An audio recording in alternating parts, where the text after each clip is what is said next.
بسم اللہ الرحمن الرحیم۔ خبروں کے بلیٹن کے ساتھ حاضر خدمت ہیں، سلام قبول کیجیے۔ پہلے سماعت فرمائیے خاص خبروں کا خلاصہ۔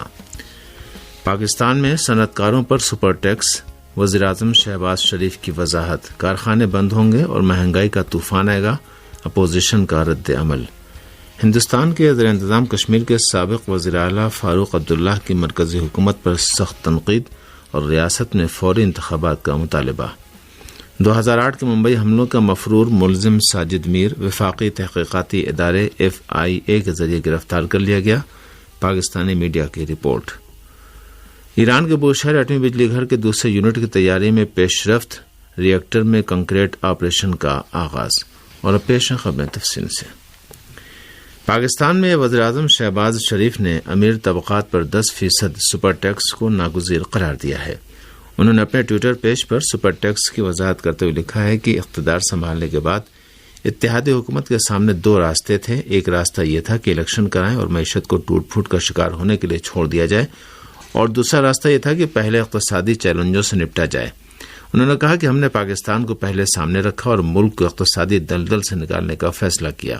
ان کا کہنا تھا کہ ملک کے معاشی بحران پر قابو پانے کے لیے سخت فیصلے کیے گئے، لیکن تنخواہ دار اور کم آمدنی والے طبقے پر کم بوجھ ڈالنے کی کوشش کی گئی ہے، اور مالدار طبقے سے کہا گیا کہ بوجھ بانٹ کر قومی فرض پورا کریں۔ یاد رہے کہ پاکستان میں وزیراعظم شہباز شریف نے ملک کی بڑی صنعتوں پر 10% سپر ٹیکس کا اعلان کر کے ملک کے صنعتی حلقے میں ہلچل مچا دی ہے۔ سابق وزیر خزانہ شوکت ترین نے دعویٰ کیا کہ 10% سپر ٹیکس سے کارخانے بند ہونے لگیں گے اور ملک میں مہنگائی کا طوفان آ جائے گا۔ ہندوستان میں بہوجن سماج پارٹی نے صدارتی الیکشن میں حکمراں قومی جمہوری اتحاد کے امیدوار کی حمایت کا اعلان کر دیا۔ لکھنؤ سے ہمارے نمائندے کی رپورٹ کے مطابق بہوجن سماج پارٹی کی سربراہ مایاوتی نے صدارتی الیکشن میں قومی جمہوری اتحاد کے امیدوار دروپدی مرمو کی حمایت کا اعلان کر دیا ہے۔ ریاست UP کی سابق وزیر اعلیٰ اور بہوجن سماج پارٹی کی سربراہ مایاوتی نے سنیچر کو بتایا کہ ان کی پارٹی نے فیصلہ اس لیے کیا ہے کہ صدارتی امیدوار ایک قبائلی خاتون ہیں۔ انہوں نے کہا کہ اگلے مہینے ہونے والے صدارتی الیکشن میں ان کی جماعت نے یہ فیصلہ حکمراں قومی جمہوری اتحاد کی حمایت میں نہیں بلکہ ایک قبائلی خاتون کی حمایت میں کیا ہے۔ یاد رہے کہ ہندوستان میں 18 جولائی کو صدارتی الیکشن ہوگا، جس کے لیے حکمراں قومی جمہوری اتحاد کے امیدوار محترمہ دروپدی مرمو نے جمعے کے دن پرچہ نامزدگی جمع کرا دیا ہے۔ دوسری جانب حزب اختلاف کی جماعتوں نے اپنے مشترکہ امیدوار کے طور پر سابق مرکزی وزیر یشونت سنہا کے نام کا اعلان کیا ہے۔ یشونت سنہا اٹل بہاری واجپئی کے سربراہی میں بھارتیہ جنتا پارٹی کی حکومت میں شامل تھے۔ رپورٹ کے مطابق یشونت سنہا 27 جون کو پرچہ نامزدگی جمع کرائیں گے۔ پاکستان کے وفاقی تحقیقاتی ادارے FIA نے ممبئی دہشت گردانہ حملوں کے ایک مفرور ملزم ساجد میر کو گرفتار کر لیا۔ پاکستانی میڈیا نے سرکاری ذرائع کے حوالے سے رپورٹ دی ہے کہ ساجد میر 2008 میں ممبئی حملوں کے بعد مفرور تھا۔ اس رپورٹ کے مطابق پاکستان کے وفاقی تحقیقاتی ادارے FIA نے ساجد میر کو انتہائی مطلوب افراد کی فہرست میں اور اس کے سر پر $5 ملین کے انعام کا اعلان کر رکھا تھا۔ ایک عرصے تک ساجد میر کی موت کی افواہ بھی پھیلائی گئی تھی۔ پاکستان کی وفاقی حکومت نے ساجد میر کی باضابطہ گرفتاری کی تصدیق سے گریز کیا ہے۔ یاد رہے کہ ہندوستان کے صنعتی دارالحکومت ممبئی میں 2008 کے دہشت گردانہ حملوں میں تقریباً 200 افراد مارے گئے تھے۔ ہندوستان کا کہنا تھا کہ اس حملے میں ملوث افراد پاکستان سے ممبئی پہنچے تھے۔ ہندوستان کی ریاست مہاراشٹر میں بارش سے متعلق حادثات میں کم سے کم 7 افراد ہلاک ہو گئے۔ ہندوستانی میڈیا رپورٹوں کے مطابق ریاست مہاراشٹر کے مراٹھواڑہ خطے کے ضلع اورنگ آباد میں بادل پھٹنے سے کم 7 افراد سیلابی پانی میں بہہ گئے۔ ان میں سے 5 کو بچا لیا گیا، لیکن ایک خاتون اور 2 لڑکیاں دم توڑ گئیں۔ ضلع اورنگ آباد میں ہی آسمانی بجلی گرنے سے بھی ایک فرد کی موت کی خبر ہے۔ ریاست کی جالنا ضلع میں بھی بجلی گرنے سے 3 افراد لقمہ اجل بن گئے۔ ایران کے ادارے ایٹمی توانائی کے سربراہ کی موجودگی میں بوشہر ایٹمی بجلی گھر کے دوسرے ری ایکٹر یونٹ میں کنکریٹ کارروائی کا آغاز ہو گیا۔ بوشہر ایٹمی بجلی گھر کے دوسرے ری ایکٹر یونٹ میں کنکریٹ کارروائی ایران کے ایٹمی توانائی کے ادارے کے سربراہ محمد اسلامی اور بوشہر کے گورنر جنرل کی موجودگی میں شروع کی گئی۔ اس موقع پر ایران کے ایٹمی توانائی کے ادارے کے سربراہ محمد اسلامی نے کہا کہ رہبر انقلاب اسلامی کی تاکید اور بذات خود صدر مملکت ابراہیم رئیسی اور ان کی حکومت کے پختہ و آہنی عزم کے پیش نظر بوشہر ایٹمی بجلی گھر کے دوسرے اور تیسرے یونٹ کی کارروائی سے متعلق تمام رکاوٹوں کو دور کرنے کی کوشش کی گئی ہے۔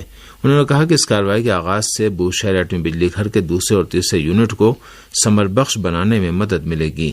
اس موقع پر ایران کے ایٹمی توانائی کے ادارے کے سربراہ محمد اسلامی نے بوشہر ایٹمی بجلی گھر کے مختلف حصوں اور جاری مختلف امور کا جائزہ بھی لیا۔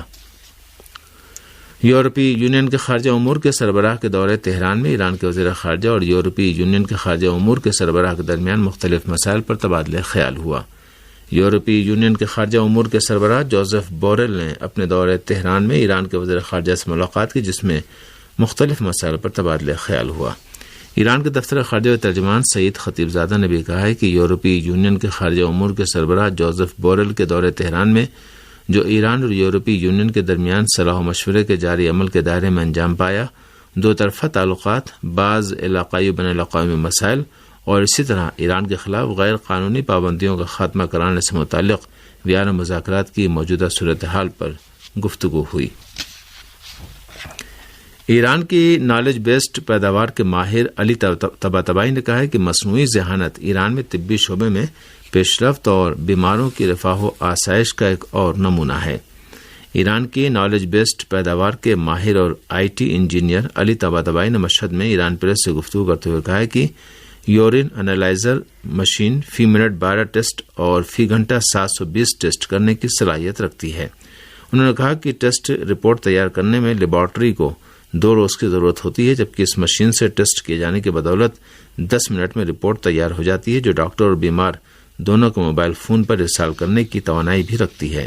انہوں نے کہا کہ یہ مشین ایران کی نالج بیسڈ پیداوار ہے، جس کی بدولت بیمار کو رپورٹ کے لیے انتظار نہیں کرنا پڑتا اور رپورٹ کے لیے بیماروں کا وقت بھی ضائع نہیں ہوتا۔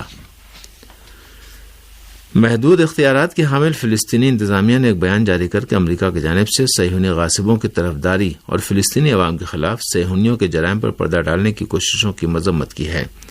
مغربی ایشیا میں صہیونی حکومت کے جرائم کا سب سے بڑا حامی و طرفدار امریکہ ہے، جو نہ صرف غاصب صہیونی حکومت کی حمایت کرتا ہے بلکہ اسے جرائم اور مظالم تیز کرنے کی ترغیب بھی دلاتا ہے۔ نسل پرستی پر مبنی سنچی ڈیل امریکہ کی جانب سے صہیونی حکومت کی حمایت اور مدد کے لیے $38 ارب کی منظوری اور فلسطینی پناہ گزینوں کی امداد کے لیے قائم ایجنسی آنروا کا فنڈ بند کرنا وہ واضح اقدامات اور جانبداری کے کھلے ثبوت ہیں جو امریکی حکومت غاصب صہیونی حکومت کو جرائم و مظالم پر اکسانے کے لیے انجام دے رہی ہے۔ نام نہاد فلسطینی انتظامیہ کی وزارت خارجہ کے بیان میں کہا گیا ہے کہ امریکہ کی کھلی جانبداری اور حمایتوں کی وجہ سے ہی غاصب صہیونی حکومت مزید ڈھٹائی سے فلسطینیوں کے خلاف دہشت گردانہ کارروائیاں انجام دے رہی ہے۔ فلسطینی انتظامیہ کی وزارت خارجہ کے بیان میں صہیونی حکومت کے جرائم اور صہیونی آبادکاروں کے مظالم اور وحشیانہ کارروائیاں بڑھنے کی جانب بھی اشارہ کیا گیا ہے، جس نے فلسطینی عوام کو جکڑ رکھا ہے اور وہ ہر روز اسے برداشت کرنے پر مجبور ہیں۔ محدود اختیارات کی حامل فلسطینی انتظامیہ کی وزارت خارجہ نے عالمی برادری سے مطالبہ کیا ہے کہ وہ ذمہ داری کا مظاہرہ کرے اور غاصب صہیونیوں کے اقدامات اور ان کے جرائم کو جو پورے علاقے کے لیے خطرہ بنے ہوئے ہیں روکنے کے لیے مؤثر اقدامات انجام دے۔ فلسطینی انتظامیہ کی وزارت خارجہ نے امریکی حکومت سے بھی کہا ہے کہ وہ صہیونیوں کی بے دریغ حمایت و جانبداری کے پیش نظر تل ابیب کے جرائم کے ذمہ دار اور براہ راست جواب دہ بنے۔ اس بیان کے مطابق امریکہ کی جانب سے صہیونی حکومت کی بے دریغ حمایت اور جانبداری نے اس غاصب حکومت کو فلسطینی عوام پر شدید مظالم ڈھانے اور ان کے مقدس مقامات کی توہین کے سلسلے میں مزید گستاخ بنا دیا ہے۔ دنیا اثنا اقوام متحدہ میں شام کے مستقل مندوب نے زور دے کر کہا ہے کہ شام مقبوضہ زمینوں کو واپس لینے اور جائز حقوق کے حصول کی جدوجہد میں فلسطینی قوم کے شانہ بشانہ کھڑا ہے اور اب تک کسی بھی کوشش سے دریغ نہیں کیا ہے اور آئندہ بھی اس کا ساتھ دیتا رہے گا۔ سانا نیوز ایجنسی کی رپورٹ کے مطابق سباغ نے فلسطینی پناہ گزینوں کے لیے قائم امدادی ایجنسی آنروا کے اجلاس سے خطاب کرتے ہوئے کہا کہ فلسطینی پناہ گزینوں کی وطن واپسی کے حق کے سلسلے میں کسی طرح کے مذاکرات نہیں ہو سکتے اور یہ ان کا مسلمہ حق ہے۔ انہوں نے کہا کہ فلسطینی کاز ایک مرکزی موضوع ہے جس کی شام نے ہمیشہ حمایت کی ہے اور مقبوضہ زمینوں کی واپسی تمام جائز حقوق کی بحالی بالخصوص بیت المقدس کو دارالحکومت قرار دیتے ہوئے ایک خود مختار فلسطینی مملکت کی تشکیل اور بین الاقوامی قوانین نیز اقوام متحدہ کی قراردادوں کے مطابق پناہ گزینوں کی وطن واپسی جیسے تمام حقوق کے حصول کی جدوجہد میں برادر فلسطینی قوم کے ساتھ کھڑے رہنے کی ہمیشہ کوشش کی اور آئندہ بھی کسی کوشش سے دریغ نہیں کرے گا۔ سباغ نے مزید کہا کہ شام نے گزشتہ عشروں میں ملک میں پناہ لینے والے فلسطینی عوام کے لیے آبرومندانہ زندگی گزارنے کے تمام اسباب فراہم کیے ہیں، لیکن گزشتہ 10 برس سے مشکل اقتصادی صورتحال نے جس کا شام کو سامنا ہے، جو ایک دہشت گردانہ جنگ اور بعض مغربی ممالک کے جبری اقدامات کا نتیجہ ہے، شامیوں اور فلسطینیوں کی ضرورتوں کو پورا کرنے کی توانائیوں کو محدود کر دیا ہے۔ انہوں نے کہا کہ شام ایک بار پھر اقوام متحدہ کے تمام رکن ممالک سے اپیل کرتا ہے کہ وہ آن روا کی مالی مدد کریں تاکہ وہ تمام فلسطینی پناہ گزینوں کو سروسز فراہم کرنے کی ذمہ داری پوری کر سکے۔